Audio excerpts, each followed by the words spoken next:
আমরা আজকে আসছি সৌদি আরবের, এটাকে বলা হয় মাতাম, বাংলাদেশের হোটেল যেটাকে বলা হয়, সৌদি আরব আরবিতে বলা হয় মাতাম। তো আমরা আজকে এই জায়গায় এসির কাজ করব, এই এসিগুলা সার্ভিস করব। এ হচ্ছে একটা ডাক করা এলজি এসি। তারপরে এই জায়গা হচ্ছে স্প্লিট এসি।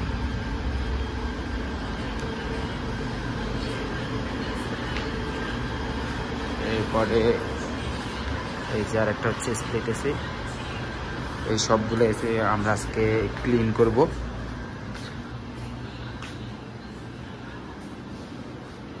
তো সৌদি আরবে যারা আসতে চান নতুন, তাদের উদ্দেশ্যে একটা কথা বলতে চাই, আপনারা যে কোনো একটা হাতের কাজ শিখে আসবেন, তাহলে হচ্ছে কিছু একটা করতে পারবেন।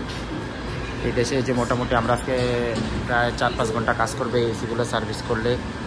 প্রতিটা এসি সার্ভিস চার্জ হচ্ছে 100 রিয়াল করে। প্রায় জায়গায় 5টা এসি আছে, 500 রিয়াল। আমাদের 4-5 ঘন্টা কাজ হবে।